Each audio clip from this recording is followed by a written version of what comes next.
Tu ne me connais peut-être pas, mais je suis Lucie. Je travaille à la rubrique beauté de mademoiselle.com avec notre chère Manu, que tu connais sans doute. J'ai décidé de m'incruster dans la chaîne de Mademoiselle pour un petit tuto make-up parce que, comme tu sais sans doute, on arrive dans une période un peu relou où il faut passer des entretiens d'embauche pour avoir des jobs d'été par exemple. Peut-être que c'est ton cas, peut-être que tu ne sais pas comment tu vas te maquiller pour l'occasion. Du coup, j'ai décidé de te faire un petit tuto pour t'apprendre à faire un look pas trop compliqué. Les premières fois que j'ai passé des entretiens d'embauche, je savais pas trop comment me maquiller, je savais pas s'il fallait faire quelque chose de très sophistiqué ou au contraire d'être 100% naturel et de pas être maquillée. Et en fait, au fur et à mesure, j'ai développé un peu des techniques. J'ai finalement un look de maquillage que je porte à chaque fois que je fais un entretien, donc c'est pas du fake. C'est ce look-là. J'ai obtenu tous mes entretiens avec ce maquillage, donc peut-être que toi aussi, tu y arriveras si tu te maquilles de cette façon.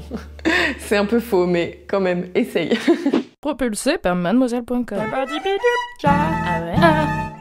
Ça swing. Alors du coup, je vais commencer par mettre une base. La base, c'est pas obligatoire, moi ça m'arrive souvent de pas en mettre. L'idée, c'est juste de mettre quelque chose avant ton fond de teint ou ta bébé crème, et c'est ce qui va permettre en fait à ton produit de tenir plus longtemps, notamment dans un entretien d'embauche où tu peux avoir un peu chaud et tout. C'est ce qui va permettre au fond de teint de pas bouger, de pas couler, de pas faire de trucs chelous. Donc moi, je vais utiliser la Base Tape de Tarte. Je vais pas en mettre sur tout mon visage, je vais en mettre surtout dans les zones qui ont tendance à un peu briller au cours de la journée, sur mes joues et sur mon front et sur mon nez. C'est assez chelou de faire ça devant une caméra. D'habitude, quand je fais mon teint, je fais d'abord mon fond de teint ou ma bébé crème et ensuite l'anti-cerne si j'en mets. Mais là, en fait, j'ai décidé de faire l'anti-cerne en premier, ce qui va permettre de fondre un peu plus avec la bébé crème que je vais venir ajouter par la suite. Avant de mettre l'anti-cerne, je vais d'abord faire un peu de color correcting. Donc si tu sais pas ce que c'est, le color correcting, c'est une technique qui te permet de camoufler tes imperfections en utilisant la colorimétrie, c'est-à-dire par exemple tes cernes qui sont bleu-violette, tu vas venir les camoufler avec une couleur plutôt pêche orangée puisque ça correspond à la couleur opposée au violet. Si tu as des rougeurs ou des imperfections rouges, tu vas venir les camoufler avec du vert par exemple. Moi je vais juste faire un tout petit peu mes cernes pour camoufler voilà, le côté un peu bleu. Bon, j'ai pas des cernes trop abusées aujourd'hui, ce qui est plutôt bien. Ça c'est un produit de C'est Bourjois qui est du coup 3 en 1. Et donc ça en fait ça permet de vraiment venir neutraliser la couleur des cernes avant de mettre l'anti-cerne qui va unifier en fait. Voilà. Et donc je vais venir prendre mon anti-cerne. Donc moi j'ai un de Makeup Revolution, ma teinte c'est C6. Je vais en mettre vraiment pas beaucoup parce que j'ai le dessous de l'œil un peu sec, tu le sauras, voilà. Confession. Donc j'en mets vraiment à l'intérieur du cerne et je vais venir l'appliquer avec un tout petit pinceau parce que en fait j'aime pas l'éponge, je trouve que sur moi le rendu ça fait pas très joli. Mais voilà, c'est comme tu préfères, si ton truc c'est de le faire à l'éponge, il n'y a pas de souci. Si t'as pas l'habitude de mettre de l'anti-cerne, peut-être c'est pas la peine de le faire, c'est vraiment chacun sa vie, chacun son chemin comme on dit. Donc maintenant, je vais venir appliquer mon produit pour le teint. Donc pour un entretien d'embauche, je te conseillerais d'utiliser un produit pas trop couvrant. Choisis un produit que tu connais bien, que tu as l'habitude d'utiliser, tu l'utilises de la manière dont tu le fais d'habitude. Donc moi pour un entretien, j'utilise souvent une bébé crème, donc là je vais utiliser celle de Bio Beauté by Nux. Ça me permet d'unifier mon teint sans forcément faire un effet maquillage. Enfin je dis pas que c'est un problème d'avoir l'air maquillée pendant un entretien d'embauche, c'est juste que je préfère pas en fait que la personne qui va me faire passer l'entretien se focalise sur mon maquillage spécifiquement, donc je préfère faire quelque chose d'assez naturel et ça vaut aussi pour le teint. Je vais en mettre sur le dos de ma main un peu et puis je vais venir la prendre avec une éponge humide, donc ça c'est une de chez Tarte. Si tu veux un résultat plus couvrant et que tu trouves que tu as des imperfections, tu peux utiliser un pinceau, donc je te conseillerais un pinceau un peu comme ça, qui est un peu dense. Ça évitera en fait de faire des traces. Et si tu veux un résultat un peu plus naturel, qui va être plus fondu dans ta peau, tu peux utiliser plutôt une éponge humide comme ça. C'était quoi toi tes premiers petits jobs? J'en ai jamais vraiment fait. La meuf fait une arnaque. Non bah si, j'ai emmené des personnes handicapées en vacances. C'était mon premier vrai boulot d'été. Bah en fait j'ai pas vraiment passé d'entretien parce que bah, j'ai fait un article dessus sur Mademoiselle. Enfin, c'était pas vraiment un entretien, c'était plus pour me rencontrer et ils m'ont dit genre bonjour, qui es-tu? Enfin voilà, c'était plutôt ça, que c'était pas des questions pièges et tout. Et il y a pas longtemps en fait j'ai passé un entretien pour lequel vraiment fallait que je prouve que j'étais apte à faire le truc. C'était mon premier vrai entretien où fallait que je sois habillée en costume et tout. Et j'ai fait ce maquillage là, donc donc c'est vraiment un truc authentique. Anyway, du coup voilà, j'ai mis beaucoup trop de fond de teint sur ma main comme d'habitude.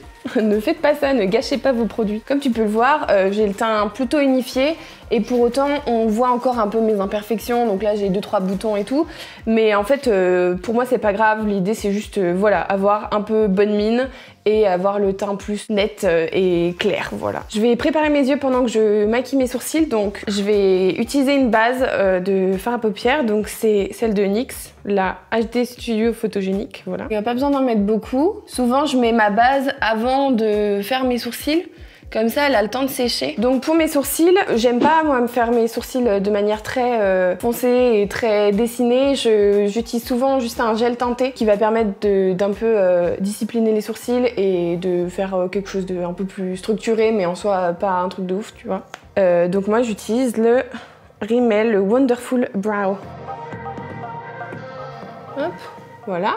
Pour les yeux, donc l'objectif c'est vraiment pas de faire un truc compliqué. Quand t'as un entretien d'embauche, t'as pas envie de te prendre la tête à faire un maquillage pendant 15 ans, un truc hardcore, smokey eye et tout. Non, l'idée c'est vraiment de faire un truc simple qui va mettre en valeur tes yeux de manière assez naturelle quand même et voilà, qui va pas non plus apporter d'attention spécifique à ton maquillage parce que l'objectif c'est pas non plus de décontenancer la personne en face.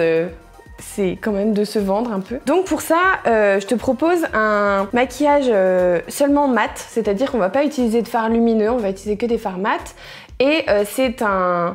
Alors je dis smokey eye, mais en fait c'est un smokey eye très très léger. C'est un make-up qui va convenir aussi bien aux yeux marron que vert que bleu. Ça va à tout le monde. De manière générale, tous les maquillages vont à tout le monde, mais juste voilà.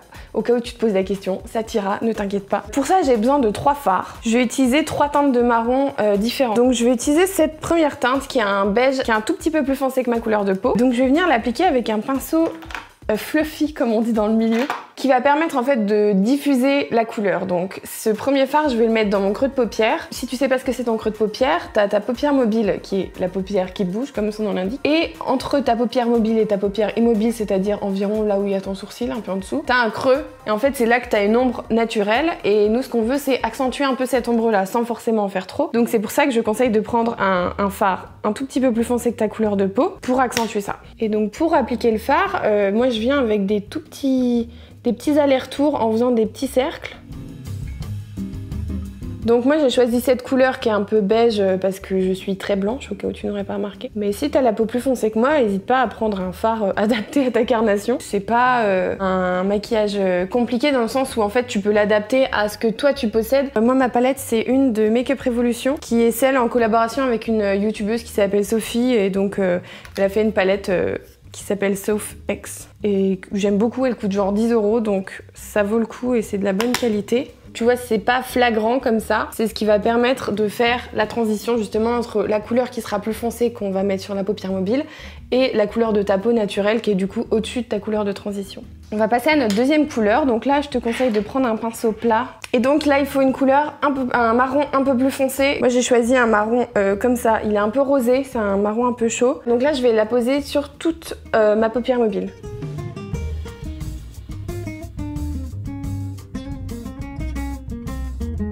Je vais reprendre mon pinceau du début et je vais venir estomper le contour. Donc en fait je repasse exactement là où j'étais passée avec mon premier fard, sans reprendre de matière ni rien, juste pour que ça fasse pas de démarcation très nette entre tes deux couleurs.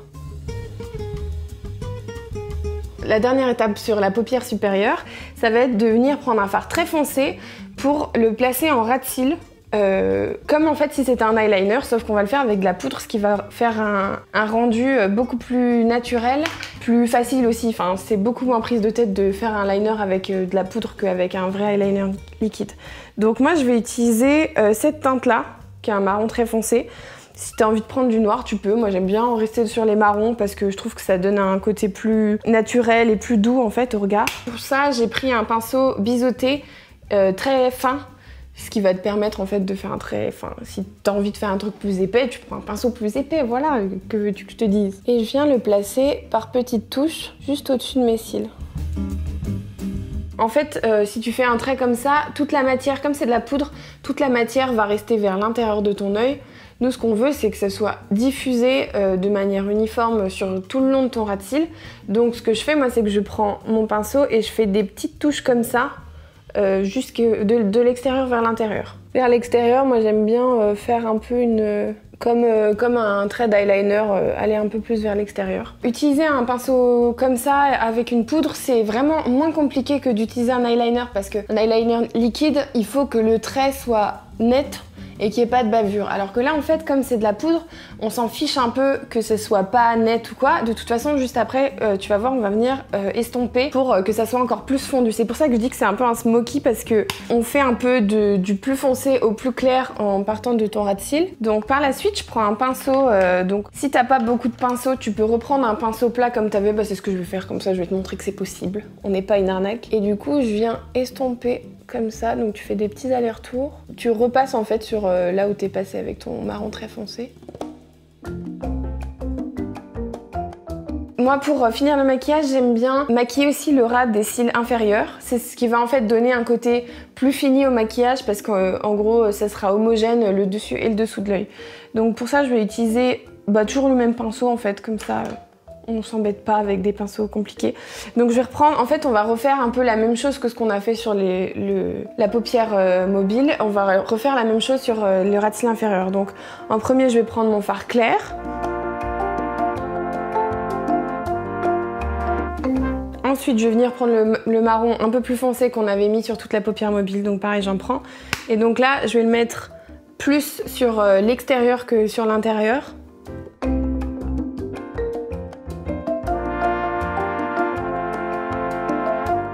Et pour finir, je vais reprendre mon pinceau biseauté sur lequel il y avait le marron. J'en prends un tout petit peu et là je vais le placer vraiment à l'extérieur de mon ras des cils et très très proche des cils.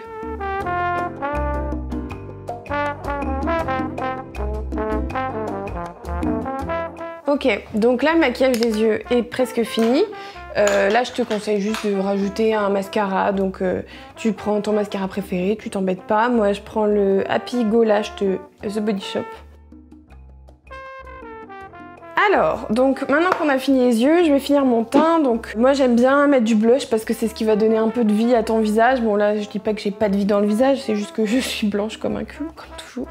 Mais j'aime bien mettre un peu de blush. Donc si tu sais pas quel blush te va, de manière générale, un blush couleur pêche, ça va à tout le monde.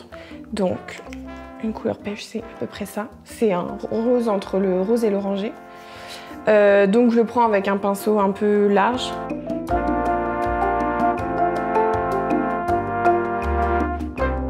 Pour donner un côté un peu frais, j'aime bien en mettre sur le bout de mon nez.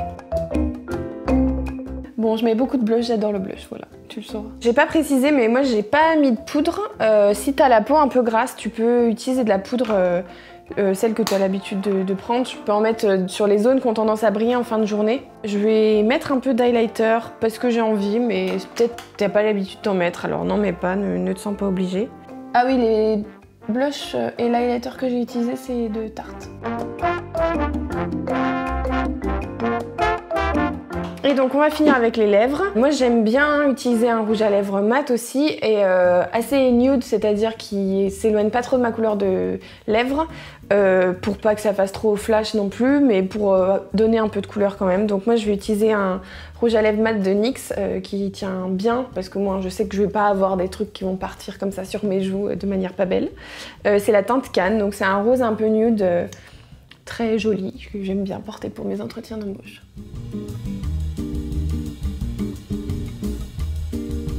C'est à peu près tout, tu vois, c'est pas un maquillage très compliqué, ça implique pas d'étapes un peu saugrenues ou quoi, c'est vraiment la base pour avoir un regard un peu mis en valeur et puis une bouche pas trop chargée non plus. Donc s'il y a des étapes que toi tu juges pas nécessaires, t'es totalement libre de les zapper. Moi c'est comme ça que je fais parce que ça fonctionne pour moi, mais tu peux tout à fait adapter en utilisant des produits que tu préfères ou des couleurs que tu sais qui te vont le mieux. Sache que le maquillage des yeux, tu peux très bien le faire avec d'autres teintes, par exemple si t'aimes plutôt les couleurs violettes un peu prunes, etc. Tu peux totalement remplacer le trait foncé par un trait violet foncé et une couleur un peu bordeaux prune sur ta paupière, c'est vraiment libre à toi d'adapter ce maquillage en fonction de ce que tu aimes et de ce que tu as l'habitude de porter. Et voilà, c'est la fin de la vidéo. J'espère que ça t'a plu et tu vas pouvoir tester ça chez toi et le refaire et être contente quand tu passeras un entretien et te sentir confiante. Donc dans tous les cas, je rappelle que la façon dont tu vas te maquiller ne va pas déterminer si tu vas être prise ou pas en entretien. Et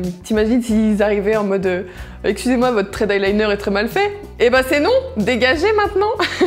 Donc non, il n'y a rien qui est rédhibitoire, c'est une façon de se mettre en valeur pour un entretien. Si tu préfères ne pas te maquiller, c'est tout à fait libre à toi. Comme je te l'ai dit tout à l'heure, c'est un maquillage qui peut vraiment convenir à n'importe qui. Alors même si tu penses que t'es nul en maquillage, essaye et tu verras que c'est pas si compliqué. Si tu te sens super stressé pour ton entretien, peut-être c'est mieux de tester ce maquillage un peu à l'avance. Tu connais ton visage mieux que personne, il n'y a que toi qui pourras savoir ce qui te convient à toi. Donc essaye, adapte selon ce qui te plaît et selon ce que tu as l'habitude de porter. Et en fait, si tu te foires, c'est pas grave et c'est comme ça qu'on apprend en maquillage. N'hésite pas à mettre un pouce en l'air si cette vidéo t'a plu, ça me ferait vraiment plaisir parce que c'est ma première vidéo toute seule. N'hésite pas non plus en commentaire à me dire s'il y a des choses qui t'ont plu, comment toi tu as l'habitude de te maquiller pour un entretien parce que ça m'intéresserait en fait de savoir si d'autres personnes ont des techniques. Je suis tout oui. Tu pourras peut-être me retrouver sur la chaîne de Mademoiselle ou sur la chaîne de Manu si elle accepte de m'inviter, un de ces quatre. J'espère que tu as aimé cette vidéo. À très bientôt et surtout, bon entretien d'embauche, tu vas gérer!